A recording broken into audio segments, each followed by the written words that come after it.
دوسری مثال، سونا گولڈ یہ مردوں کے لیے پہننا حرام، چاہے انگوٹھی ہو، بریسلٹ ہو، چین ہو، چاہے پھوپھو پہنائے، خالہ پہنائے، چاچو پہنائے، ماموں پہنائے، دادا پہنائے، ابا پہنائے، کوئی بھی پہنائے، چاہے منگنی کی ہو، شادی کی ہو، نکاح کی ہو، ولیمے کی ہو، سونا پہننا مرد پہ حرام ہے۔ ایسا ہی ہے، مدینے کی ہو، مکے کی ہو، عراق کی ہو، شام کی ہو، فلسطین کی ہو، پنجاب کی ہو، جیلم کی ہو، پیر سلمان پارس کی ہو، یا کالا دے شریف کی، کہیں کی بھی ہو، سونے کی انگوٹھی مرد کے لیے حرام ہے، کیونکہ مدینے والے آقا صلی اللہ علیہ وسلم نے ریشم اور سونا اپنے ہاتھوں میں پکڑا اور فرمایا عورتوں کے لیے حلال ہے، مردوں کے لیے حرام ہے، مرد انشاءاللہ جنت میں جا کے پہنے گے۔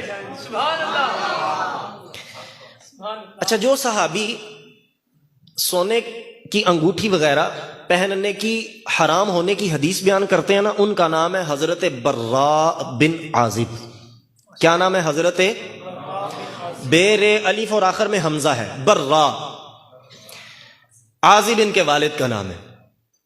یہ حدیث بیان کرتے ہیں کہ سرکار نے فرمایا سونا پہننا حرام، جو مرد ہے نا اس کے لیے 5 شرائط کے ساتھ ایک انگوٹھی پہننا صرف جائز ہے۔ نمبر 1 چاندی کی ہو، نمبر 2 4.5 ماشے سے کم کی ہو، نمبر 3 ایک نگینے والی ہو، نمبر 4 اس میں ایک سے زائد نگینہ نہ ہو، نمبر 5 ایک وقت میں ایک ہی پہنے۔ یہ 5 شرطیں پائی جائیں تو مرد سونے کی نہیں چاندی کی صرف ایک انگوٹھی پہن سکتا ہے بطور جواز، محض جائز ہے، ثواب پھر بھی نہیں ہے۔ ٹھیک ہے، اب یہ حکم سب کے لیے، چاہے پیر صاحب ہی کیوں نہ ہو۔ تو اگر انہوں نے 10 انگلیوں کے اندر 11 انگوٹھیاں پہنی ہیں تو وہ شریعت کے پیر صاحب نہیں ہیں، وہ کسی اور چیز کے پیر صاحب ہیں۔ سمجھ آئیے بات؟ پیر صاحب تب بھی ہیں جب سرکار کے پیچھے چلیں گے۔ حضرت براء ابن عازب حدیث بیان کرتے ہیں کہ سرکار نے اپنی امت پر سونا پہننا حرام کیا، لیکن حضرت براء بن عازب نے اپنے ہاتھ کی ایک انگلی میں سونے کی انگوٹھی خود پہنی ہوئی ہے۔ حدیث بیان کر رہے ہیں سونا پہننا حرام ہے لیکن انگوٹھی خود پہنی ہے۔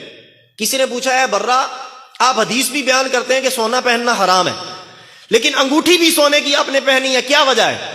کہنے لگے ایک مرتبہ مال غنیمت اکٹھا ہوا سرکار کی بارگاہ کے اندر، سرکار نے اٹھایا اپنے غلاموں میں صحابہ میں تقسیم کرنا شروع کیا، سرکار اٹھاتے گئے، صحابہ آتے گئے، حضور تقسیم فرماتے گئے، حتیٰ کہ آخر میں ایک سونے کی انگوٹھی رہ گئی اور اکیلا میں رہ گیا۔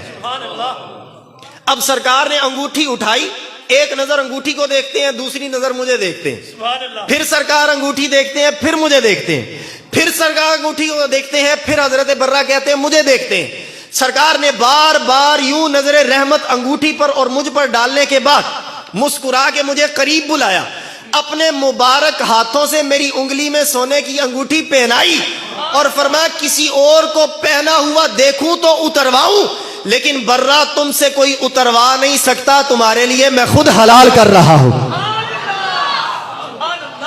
اللہ نے اپنے نبی کو اختیار عطا کی، جس کے لیے جو چاہے حلال کرے، جس کے لیے جو چاہے حرام کر دے۔